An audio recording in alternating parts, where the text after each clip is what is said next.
One. Blast off. Monroe Mann here, YouTube #1 live streamer.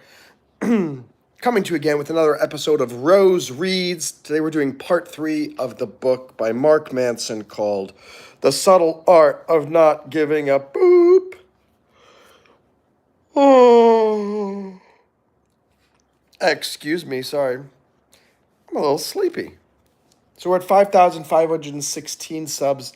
I'm wondering if we can get to 5,520 today. We're going to have to wait and see. All right. Let's just get started. Let's get rocking and rolling. Here's the first note. Realizing that you and your problems are actually not privileged in their severity or pain. That is the first and most important step towards solving them. I think that's a big wake-up call. I think so many of us think that our problems are unique.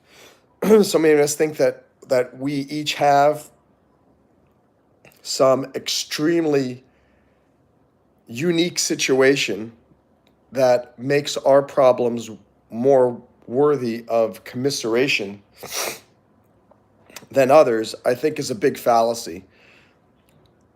We should believe that we're unique in the sense that we are special. Every single one of us has something very special that we can offer the world. But when it comes to our problems, we're not unique. There are many, many, many, many, many, many, many more people who have worse problems than you or me.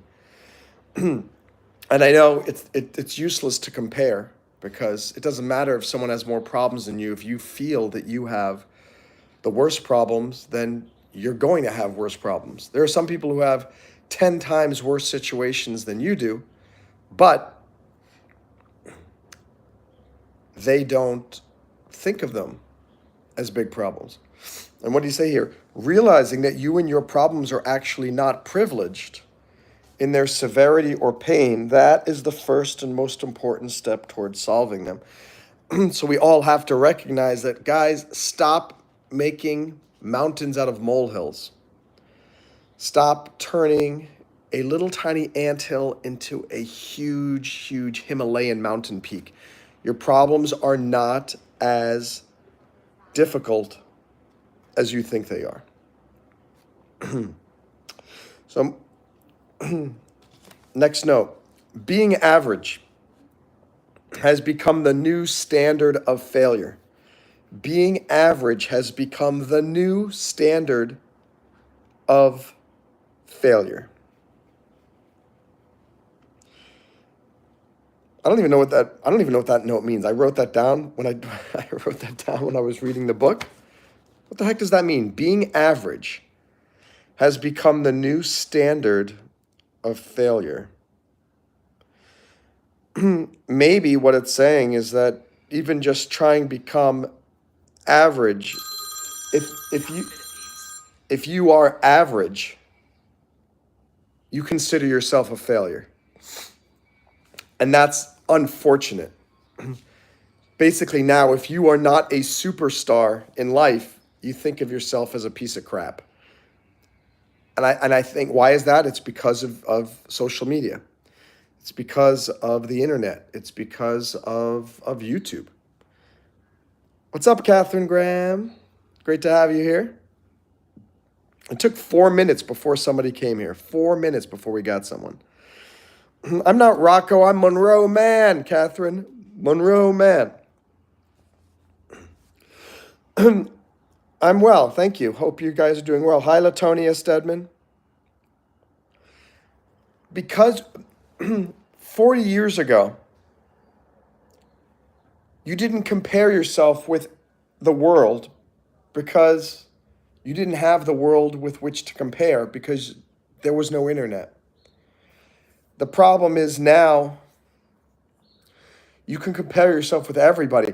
Like here I am, a part-time professional YouTuber making about $300 a month. I should be very proud of that, and I am. But I should, like, wow, that's pretty awesome. $300 for talking to people on YouTube. But because I can compare myself to all of the other people, feels like a failure, even though I am now I might be probably above average in terms of the money that I make as a live streamer. But we start to think of average as being a failure, and we should not do that. If you're average, good. And then work to be a little bit better. The next note from the book, The Subtle Art of Not Giving a Boop. If you accept the premise that a life is worthwhile only if it is truly notable and great, then you basically accept the fact that most of the human population, including yourself, sucks and is worthless. I love that. It's really fascinating. Let me read that again. And I'll say it in a different word.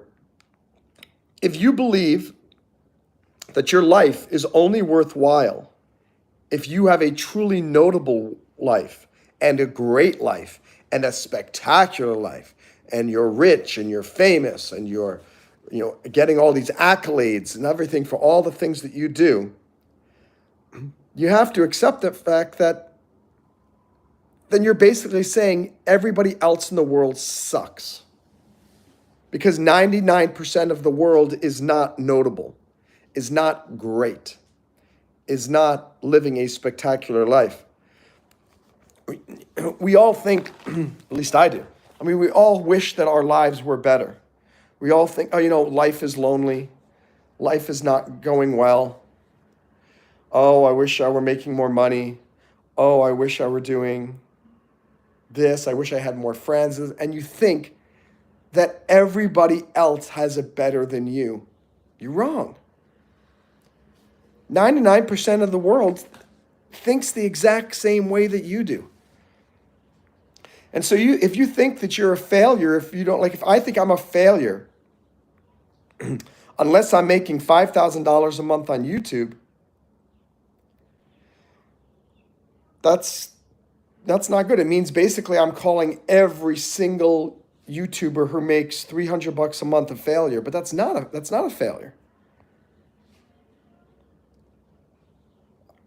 You have to, it's kind of like an ego thing. If you keep beating yourself up for just being normal, you're basically saying that everyone in the world has no value because they too are normal. Now, it doesn't mean that you shouldn't strive to become great. It shouldn't mean you shouldn't try hard to improve your life and to become elite, to become special. But look around you. Everybody is normal. Think of the 1.4 billion people in India. Most of them are just normal people. Think of the 1.3 billion in China.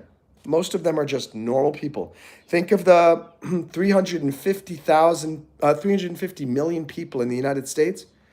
Most of us are just normal. Don't beat yourself up for being normal. It's fine to strive for greatness, but do not base your value on how far you get in life. It's hard. It's hard for all of us. There's always going to be somebody who is the homecoming queen, the quarterback, the super smart person, the really successful entrepreneur, the guy who gets the girl. But that is not the norm. Most of us are normal. And not put it this way, everyone is normal in some aspect of his or her life. So maybe there's the homecoming queen, but she's got a terrible family life with her parents. Or, there's a guy that always gets the girl, but he's always unhappy and lonely. Or, that guy is a billionaire, but he doesn't have any friends because he feels like everybody's only after his money. Everybody is normal or suffering in some way, shape, or form. And so guess what? What's the whole summary of all this? Take a deep breath. It's okay. Most of your life is going to be normal and boring. But we try hard to create some moments of extraordinary achievement. And that is a wonderful thing to push for. Let's see what we've got here. I think we got a battle royal of Catherine supporting me and other people criticizing me. Let's see. Catherine, you're in the hospital. What's going on? Hope you're doing all right in the hospital. Chase, thanks for your comments. It's good. Thank you. Awesome. Appreciate that, Chase. Always good to have you in the house, giving me some criticism. All right, the next note that I took while I was reading The Subtle Art of Not Giving a Boop is those who become exceptional do so because they're obsessed with self-improvement. They believe that they are not that great at all. That's pretty awesome to think about it. Those people who become exceptional do so because they're obsessed with self-improvement. They're basically saying, I'm not great. I need to improve myself. I need to become better. The best soccer players, the best football players, the best athletes, they spend hours and hours and hours continually practicing, trying to improve their lives, trying to improve their knowledge, their methods, their strategies. Why? Because they feel that they are not that great at all. Look at all these books I'm reading. I don't read them because I know everything. I read them because I know nothing. I don't read them because I have nothing more to learn. I'm reading them because I have so much more to learn. I'll read that again. Those who become exceptional do so because they're obsessed with self-improvement. They believe that they're not that great at all. So what I want you to do, just focus on self-improvement every day. Every day, focus on self-improvement and see to make sure that when you go to bed every night, you're smarter or know something new or know something different than before. Keep pushing your self-improvement. Next quotation, or the next note that I took. The ticket to emotional health comes from accepting the bland and mundane truths of life. Your actions don't really matter that much in the grand scheme of things.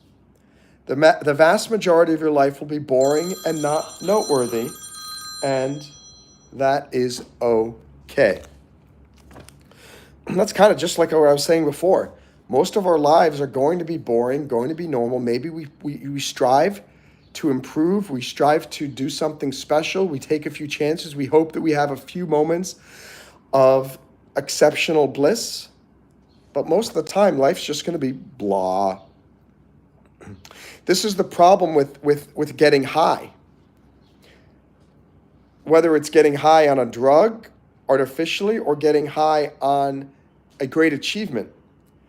You feel amazing if you are high on whatever. I myself have never been high on drugs because I feel like I get a big enough high out of life and out of the excitement of pushing hard to make my dreams come true. But I tell you this, after a high, there's always a crash. So when you have a great success, you know what I'm talking about. You feel awesome, and then maybe the next day you wake up and you go, ugh. Why? Because your life went back to what it actually is. That high you got from the achievement was just a temporary fix. It was just a temporary change. And so it's important to recognize that you cannot live off of highs. You have to learn to love the mediocrity of life. You have to learn to love the boring parts. You need to love going through most of your days in boredom.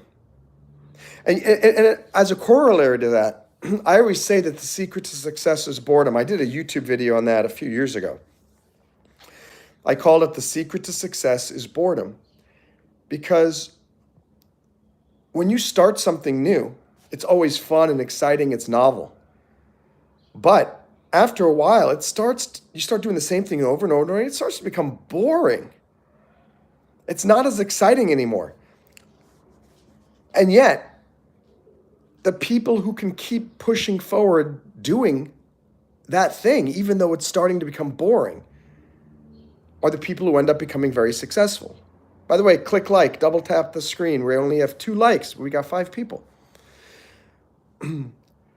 YouTube Live. It was extremely exciting when I was getting the channel monetized. It was super exciting during the first couple of months after I got monetized. Now it's just becoming a job. I'm not making a lot of money, and Chase likes to keep making fun of me for that reason. But I make about $300 a month. It's a part-time income. But it's not, I don't get huge adrenaline rushes like I used to. Like, I don't have a huge adrenaline rush right now doing this YouTube Live. I enjoy it. It's fun, this and that, but I don't get adrenaline rush. Now, if suddenly there were 500 people in here watching, I'd get an adrenaline rush.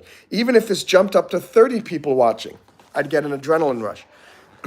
But the truth is, have you guys even noticed? It always comes down to a standard of about 6 to 15 people watching my lives.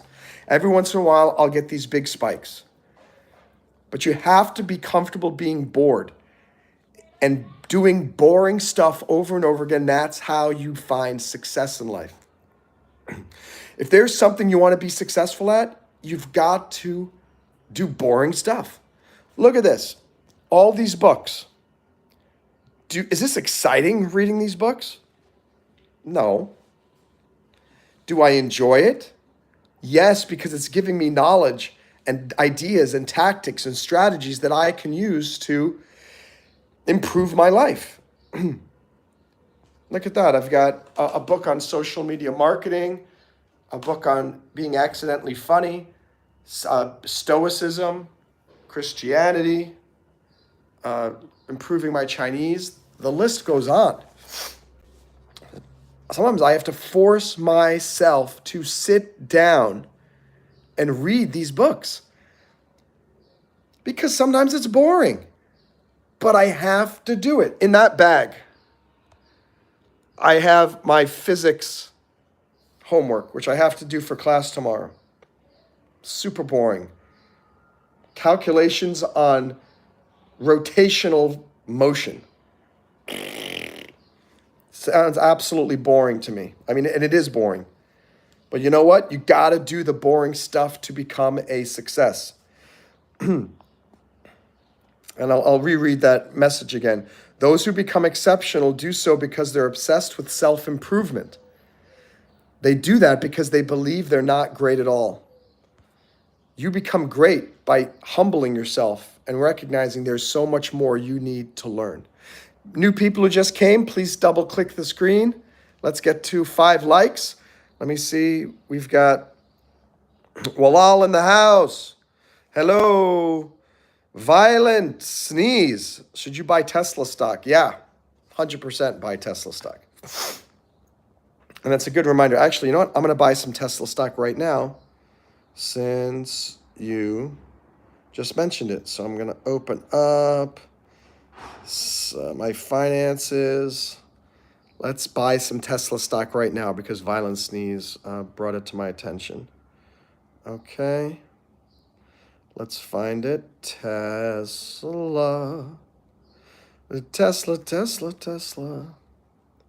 There we go. Look at that.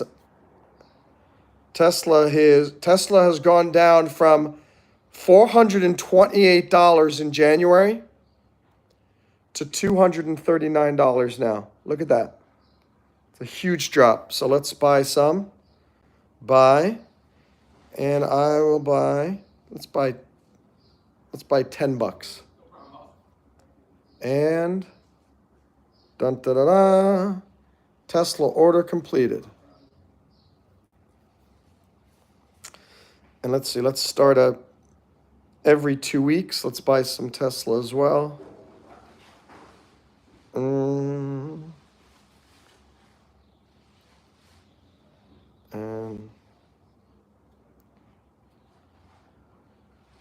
beautiful. Tesla recurring investment, swipe up. Shazam. So, thank you, Violent Sneeze, for reminding me to start buying Tesla on a regular basis, because that's going to go up tremendously, I believe, in the next 2 years. So anything you buy in Tesla now is going to come back to you. Catherine says, please like and subscribe. Jamie, a 6-month plus member of the Monroe Mann channel. You are a valued member of the Roe Mann Empire. Jamie, thank you. Malal says, mental strength stoicism. Yeah, well, that's a good way of saying it. You need to have mental strength stoicism when you approach life. I mean, here's the thing. You have to, self-improvement needs to be such an important, ingrained part of your daily life that you do it even when you're bored. You do it when you're not interested. You do it all the time. And I am not a multimillionaire yet, and none of my projects have had any huge success yet, but I believe all these books, this constant, this attitude of lifelong learning is helping me a lot. Though I do believe this is the year breakdiving is going to arrive on the world scene. I'm working really hard I'm doing LinkedIn marketing to find local people in Miami to get them to join the breakdiving community. I'm really hoping that I can get about 20 to 40 members here in Miami so we could start having the local breakdiving groups. And then I'm gonna expand it to New York City, Los Angeles, and then globally. Okay. The next quotation from the book: the ticket to emotional health comes from accepting the bland and mundane truths of life. Oh no, we already did that one, but I'll finish it anyway. Your actions don't really matter that much in the grand scheme of things. The vast majority of your life will be boring and not noteworthy, and that's okay. Which is something I really need to learn. I need to learn to be content in the boring, content in the mundane, content in the here and now, because that's all we have. The only thing we have is here and now. Me, I'm always living in the future. I'm always living in the future going, as soon as this happens, like I just talked about, as soon as breakdiving's got all these local people involved, as soon as I'm making more money from this, as soon as I'm able to travel again more frequently, as soon as why am I living in the future? Why don't I enjoy right now? This is what I've got right here in my little apartment, little tiny apartment. My mom down the hall in her apartment, hanging out with Dancer, doing my YouTube lives. I mean, this is my life. Why don't I enjoy it now? And the truth is I am. Whenever I do the YouTube live streams, I'm in a different zone. It's a drug in a way, because I feel good. I don't think about the rest of the world. I don't hear the sounds outside. I don't think about what I did yesterday. I don't think about what I did tomorrow. But that's good advice. Learn to be content with exactly where you are. Push forward for a better future, but be happy with where you are. I'm going to say it right now, Monroe, you are happy where you are. You have a nice apartment. Your mom is alive.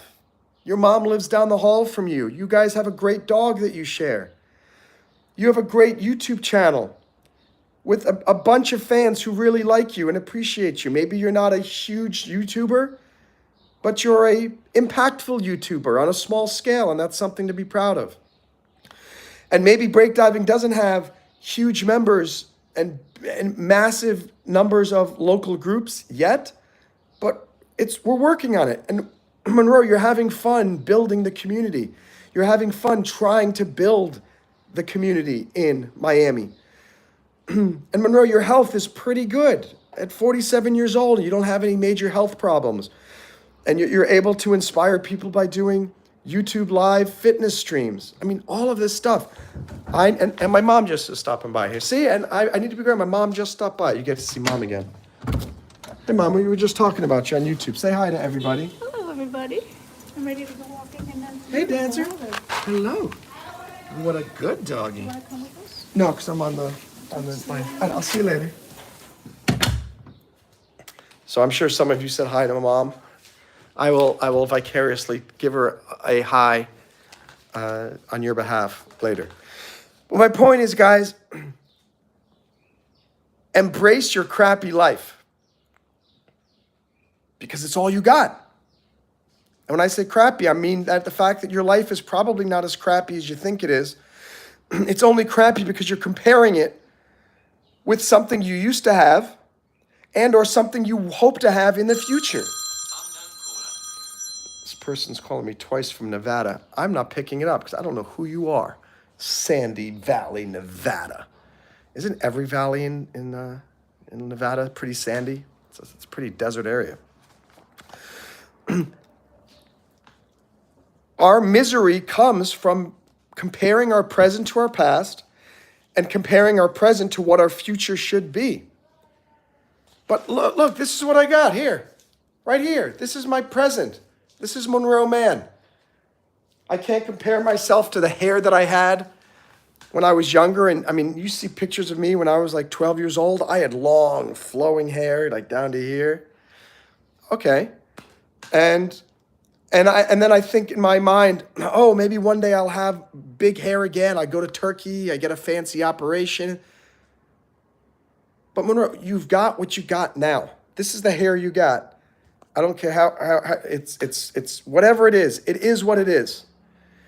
And so be happy with who you are. Be happy with what we have now. And I'm going to do my best to be grateful for what I have today. I'm going to do my best to make today a good day. You know, I have on my wall here, it's a good day to have a good day. Right? It is a good day to have a good day. And I could focus on the negative of there are only 4 people in here. And it's been 30 minutes. And this YouTube Live is probably going to get 20 views. Or I could focus on the positive.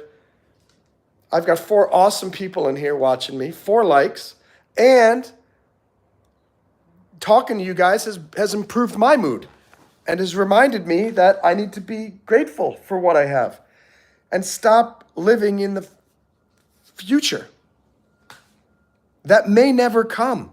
Be happy with what you got. Let me read some comments. Catherine, Walal, you got a haircut. Looks nice. Thanks, Walal. Thanks, Catherine. You know, I actually did this myself. And it did a pretty decent job, right? It's not terrible. Not terrible.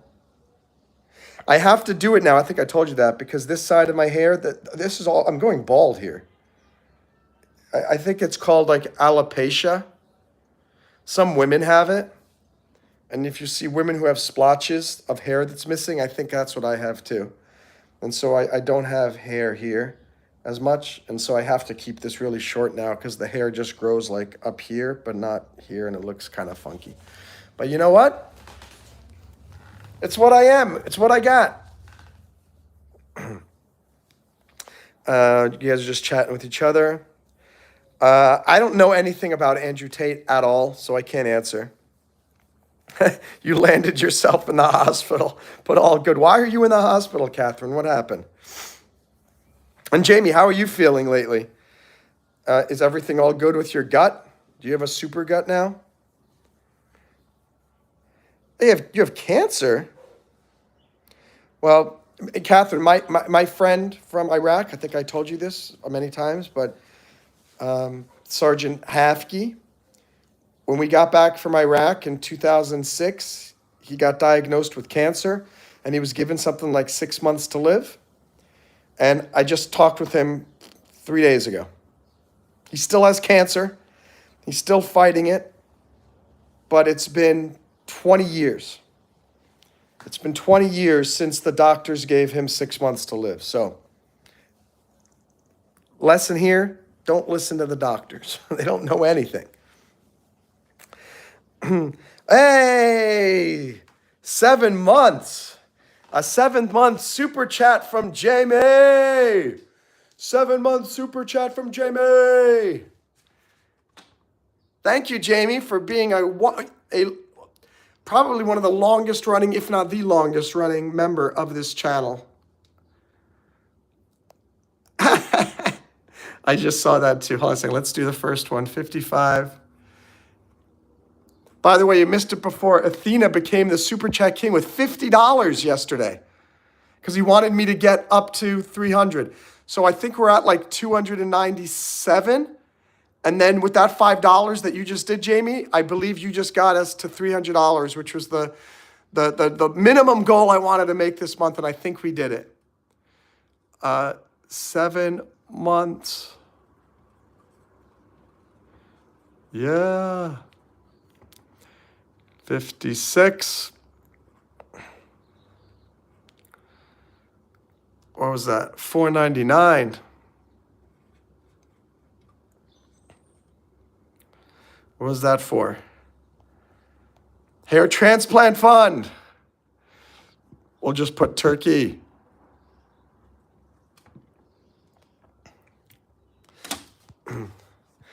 Thanks, Jamie. I appreciate it. Here's the truth. If my hair stays this way, I think I'll probably I don't have any. I don't. Maybe I won't do it, but I don't know. I'd like to have the hairline down to here. But you know what would be funny if I did it? Maybe I won't be Monroe Mann anymore. I don't know if that makes any sense. Like maybe I won't recognize myself, and I don't want to look like I'm trying to be someone I'm not. I don't know. We'll see. We'll see. Yeah, Jamie, Athena did something very nice. I was just talking. I honestly, I don't know why. He super chatted $2, and I said, "Thank you so much. You're getting me very close to the goal of $300." I said, "I think we just need about $57." And then next thing, no, boom, $50 comes in, and he said, he goes, "I'm getting you there." So that was great, and thank you, Jamie, for the hair transplant fund contribution. What's up, Bruce? How are you? Welcome. We're talking about the book, The Subtle Art of Not Giving a Beep by Mark Manson. Rose Reads is the name of this series. And I take notes on them and I share them with you. Let's do the next one. Learn to appreciate life's basic wins. The pleasure of a simple friendship, creating something, helping someone in need, reading a good book, and laughing with someone you care about. They are very ordinary, but maybe they are ordinary for a reason. They're what actually matter. That's brilliant. I'm going to read that again. And again, this is from Mark Manson's book, The Subtle Art of Not Giving a Beep. Learn to appreciate life's basic wins. The pleasure of a simple friendship, creating something, helping someone in need, reading a good book, and laughing with someone you care about. They're very ordinary, but maybe they're ordinary for a reason. They are what actually matter. I'll give you just some examples. Like a life's basic wins, a pleasure of a simple friendship. But guys, just having 4 of you here watching, appreciate it. And a small super chat for $1.99 or $4.99. I appreciate it. And just sitting here in the rocking chair doing a live stream, I appreciate it. You know, my mom stopping by and saying hello, petting the dog on the head. And I know we talk about this a lot, and Jamie was talking about how she does a list of things she's grateful for frequently. It's something we all should do, is make a list of what the heck you're grateful for. What are you grateful for? If you can think about that, your life is, I promise you, your life is not as bad as you think it is. Even you, Catherine, with cancer in a hospital, there is a lot to be grateful for. There are a lot of good, mundane, boring things in your life that you should think, you know what? My life is pretty dang good. And the truth is, my life is pretty dang good. I could talk about a million things about that are not right. I don't have a girlfriend. I'm not married. I have no kids. I have bad knees. I have a bad back. Only have 6 people here watching. I don't have 100,000 subscribers. Springtime in the first day of spring was yesterday, I think, or 2 days ago. In New York and Maine, I used to be so excited about that because it meant it's starting to get warmer and beautiful. The cold is starting to disappear. Down here, now it's starting to get hot in Miami Beach, Florida. But why should we focus on those negative things? I should focus on the positive things. That it's still relatively cool right now. It's not horribly hot yet. I have 4 awesome people watching my YouTube live stream. As I said, I'm in still relatively good health. My knees are still good enough that I can bike, I can walk, I can do some martial arts training. The weather is still pleasant. I mean, go on and on. My mom's still alive. Focus on the things that are going well. That is what we need to focus on. The next note, we all have to suffer. Ask yourself, what is it that I'm willing to suffer for? What do I want to suffer for? What to me is suffering worthwhile enduring for? So, in other words, what matters to you in your life? You guys can tell that I'm willing to suffer for people watching me on my live stream in the hopes that eventually it will grow to be more. And what do I want to suffer for? I'm willing. I've been breakdiving. I came up with the concept of not waiting for opportunities, diving in and making your own big breaks in life. I came up with that in 1999. So 2009, 2019, 2021, 22, 23, 24, 25. 26 years ago, I gave birth to the concept of breakdiving. And I am still struggling to make this business a success. And I have been willing to suffer making very little money or far less money than I could make if I just got a job, because I am an entrepreneur at heart and my destiny is to make breakdiving a huge success. And I believe that my destiny is to make this YouTube channel a huge success, even if it means pain and suffering. So again, we all have to suffer. You need to ask yourself, what are you willing to suffer for? What do you want to suffer for? What to you is suffering worthwhile enduring for? And he goes on, if your suffering means nothing, then you have suffered for nothing. So you should choose to what you are devoting your suffering. We all have to suffer in life. That's, again, I talk about that. That's a tenet of Buddhism. We all suffer in life. You should choose what you want to suffer for. Some people suffer at a 9-to-5 job that they hate because to them, money is more important. To me, and I in some ways, I wish I were not this way, money has never been the most important thing that drives my life. It's passion and my dreams. And if pursuing my passions and dreams means I don't make a lot of money, clearly I'm okay with that because it's been what I've been doing for my entire adult life. I quit my job as a relatively good paid attorney in New York to get paid less than $2,000 a month working as an English teacher in China for a year. And it was fantastic. And I learned Chinese. I met so many great friends. I got to travel all around Asia and changed my life. And I got far better dividends from making less money than I did had I stayed and suffered at a job that I didn't love being a public defender. It was interesting for a while, but after a while, I didn't like it.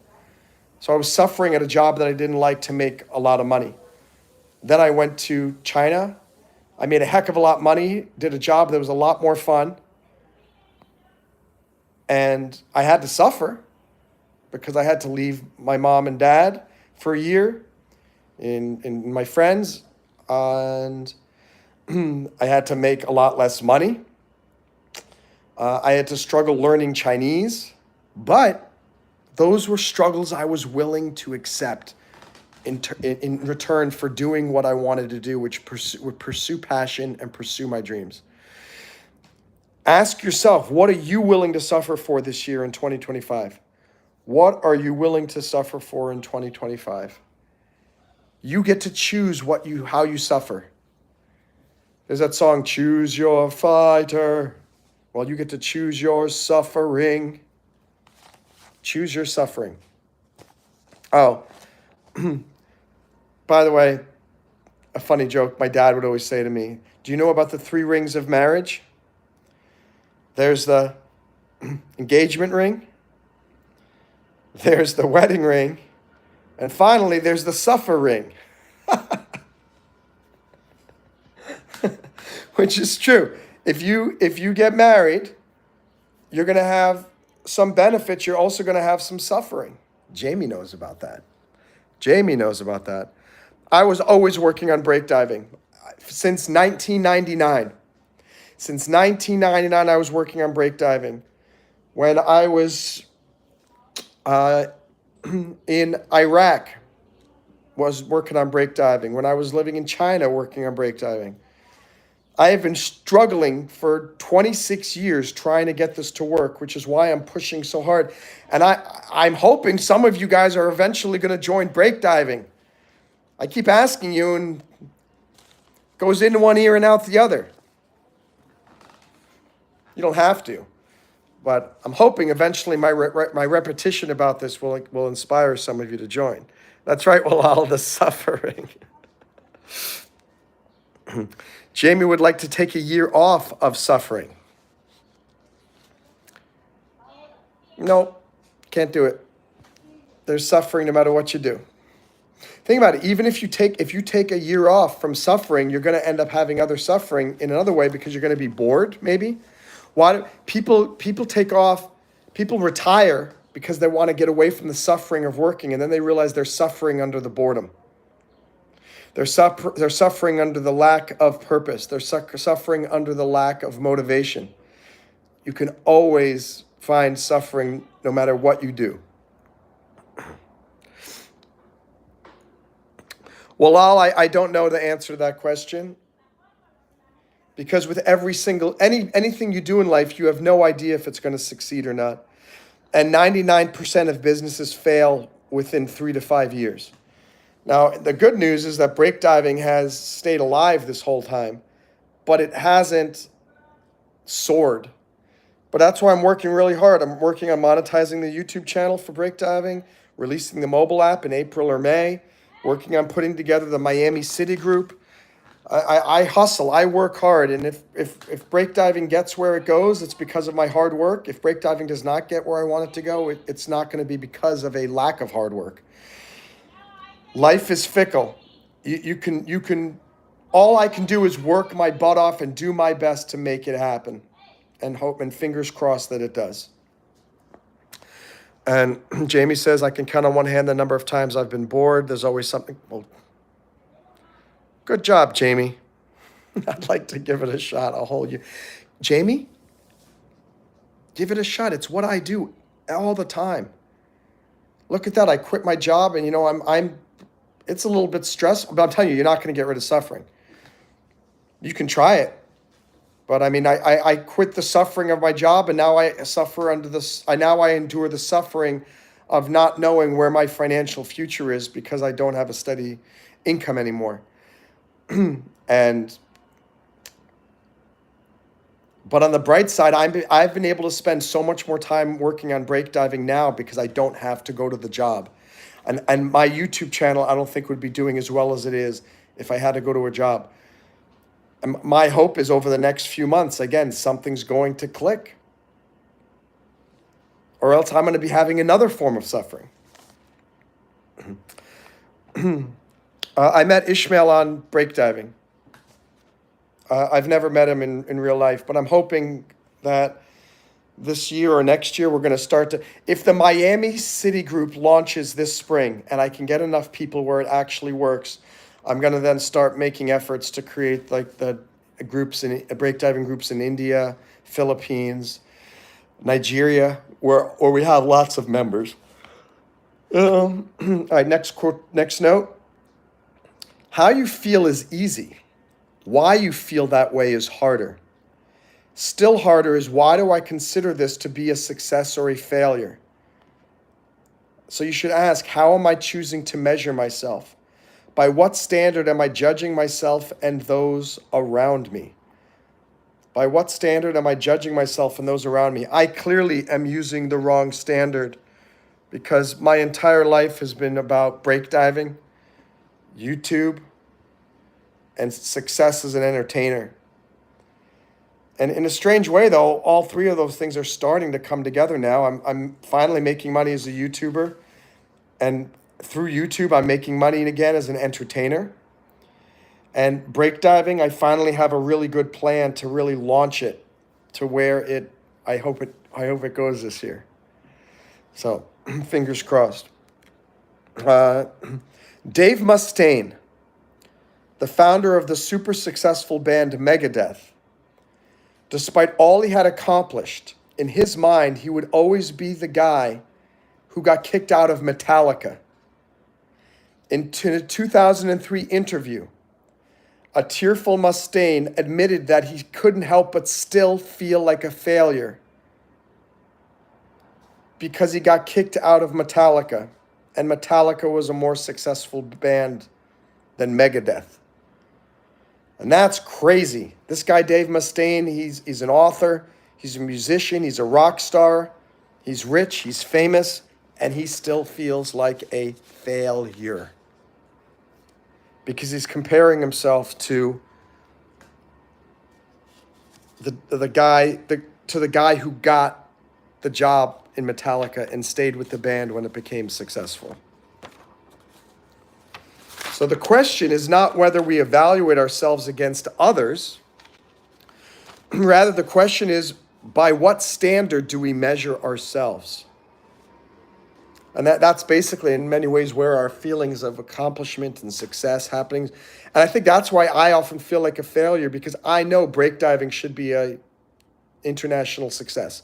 I know I should have 150,000 plus subscribers.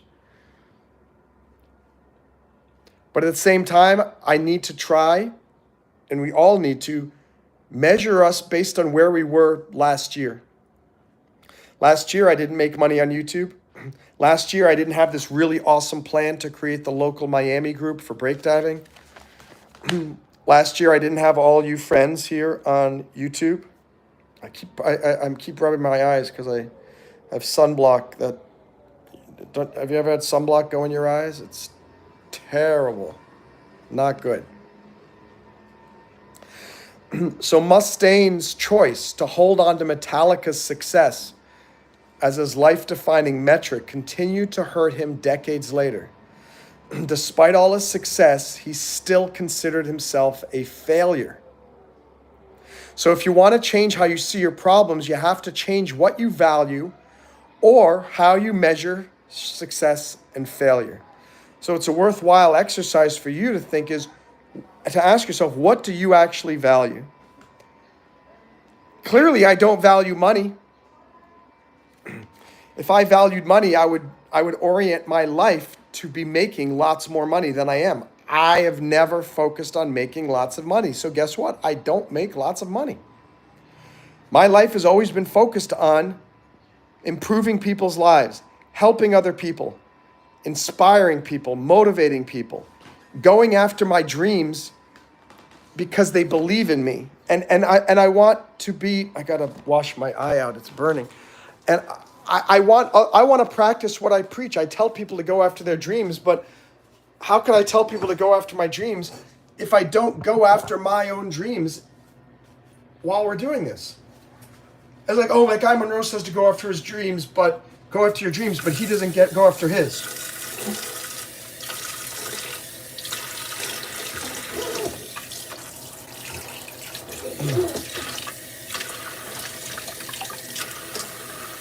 Sorry, guys, I got something in my eye.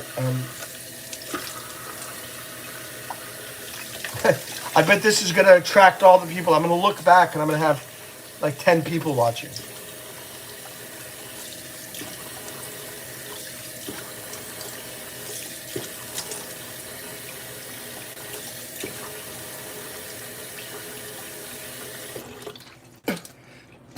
It does. I've got 6 people watching here because I'm washing my eye out. I'm talking philosophy, success, motivation. I got 2 people. I start washing my eyes out. Now, I've got 6. Oh. That's funny.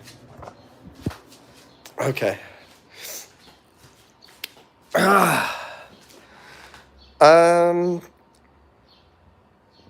Let's see.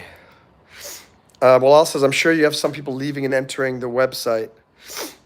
What do you mean leaving and entering the website? Are you talking about breakdiving? How did you meet Ishmael? I went from school to kids to eBay with a psychopath. I just want to exist in peace for a minute. You got it. You deserve that. You deserve that, Jamie. What's up, Manbird? Manbird was being very naughty the other day. He was being very mean to Monroe. He was being very mean to Monroe, making false accusations. Okay. Next quotation from the book, The Subtle Art of Not Giving a Beep. Pete Best was the original drummer for the Beatles. He too was fired right before the Beatles took off. And he became a huge failure. Listen up, guys, this is interesting. But in an interview, he was happier than Dave Mustaine from Megadeth. He said, quote, I'm happier than I would have been with the Beatles. Why? Because he met his wife, had kids, and his values changed. He decided that what he had was more important than fame and glory. He valued a big and loving family, a stable marriage, and a simple life. And he still got to play drums, playing with many other bands. And yet he felt that he was a success, whereas Mustaine from Megadeth felt that he was a failure. So it comes down to the fact that it's all about perspective. It's all about perspective. So in other words, some values and metrics are better than others. And you need to ask yourself, what values and metrics are you judging yourself and judging others? Valuing yourself, valuing others? And I think we'll do a few more of these, and then I got to get ready for a meeting. I actually used LinkedIn. I'm reading this book, Social Media Marketing Workbook 2024, and it's helping me with a strategy on how to use LinkedIn to find connections. And I use LinkedIn to filter out second-degree connections from Miami.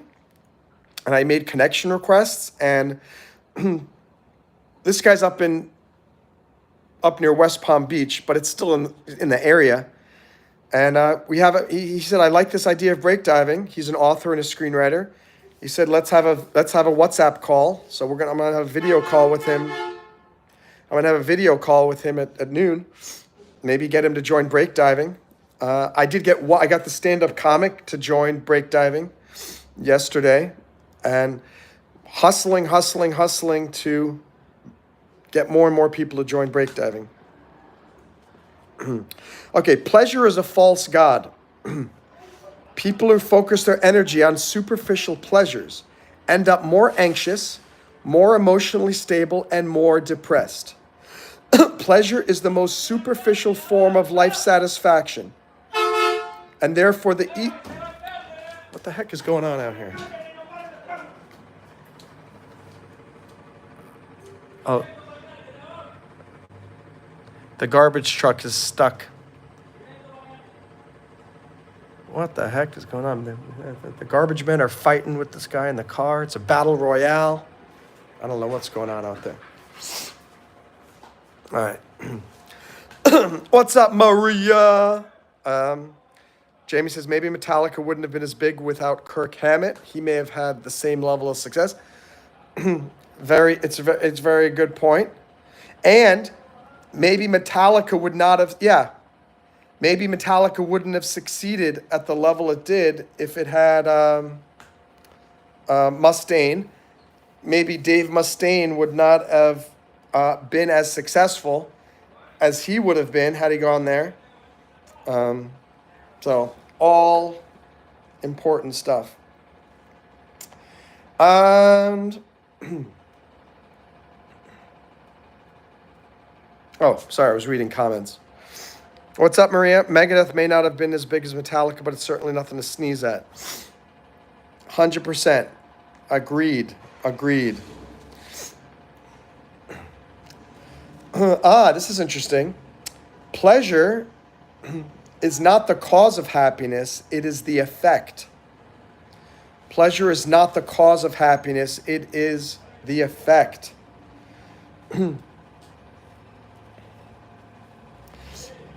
So that's why pleasure by itself is not satisfying. Hey, I just got a new connection on LinkedIn.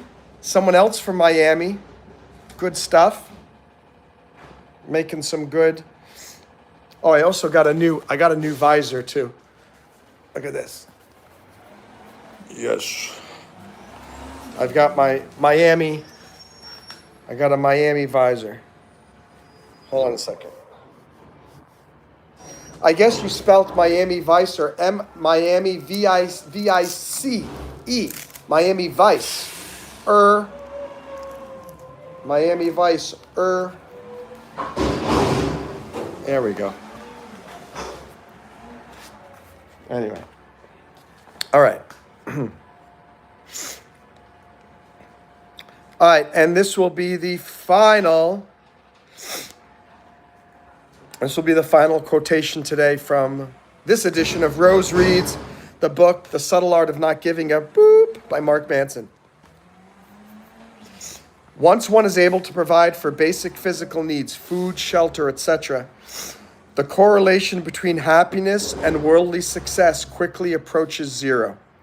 Again, once one is able to provide for basic physical needs, food, shelter, etc., the correlation between happiness and worldly success quickly approaches zero. So, yeah, these garbage trucks make quite a commotion. Let me tell you. My tattoo says, no rules, no excuses, no regrets in Chinese.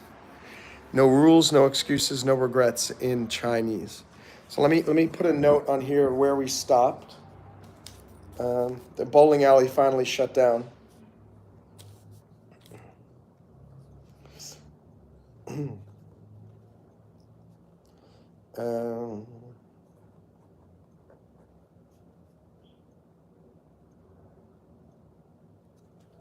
Actually, we'll do one more. I think this one will be a nice, inspiring one to leave you with. Staying positive all the time is a fool's errand. While there's something to be said for staying on the sunny side of life, the truth is sometimes life sucks, and the best thing you can do is admit it. Again, I'll say it again. Staying positive all the time is a fool's errand. While there's something to be said for staying on the sunny side of life, the truth is sometimes life sucks, and the best thing you can do is admit it. So that is true. Sometimes life sucks. The best you can do is admit it. Today I didn't have a big crowd today. That stinks. But I got a lovely group of people here, all of you guys, and got a lovely super chat from Jamie. And that is greatly appreciated. Don't follow sports too much. Staying positive is the best thing to do, absolutely. I reminded you of Fortnite Battle Royale. So anyway, guys, hope you have a wonderful morning, afternoon, evening, or night, wherever you are. I'm going to continue working on breakdiving and working hard to get if I can, if I can get the Miami local group running, and then I can start charging for the events and having events that cost money, then boom, I can turn breakdiving into a live in-person educational / event company with a online community that we have via our app and the breakdiving website. I mean, it's been a long journey, but to the persistent go the spoils, and to the patient go the spoils. And I've been very patient and persistent. So I'm not only with breakdiving, but with YouTube, with everything in my life. And my fingers are crossed that things are going to work out greatly in 2025. And I hope you have the same attitude for yourself for 2025. Make it a big success. Make it a big success. Thank you, guys. Thank you, Jamie. Congratulations on 7 months. That's fantastic. I can't wait till you've got 12. There'll be a big 12 next to your name. Huzzah! Have a wonderful day, everybody. And I'll see you soon. Thank you for being a part of my channel and being a part of Rose Reads. And see you later, everybody. And Walal 2025, you quit gambling. Yes, you did. And I'm super, super proud of you for quitting gambling. Good job. Bye, everybody. See you later, everyone.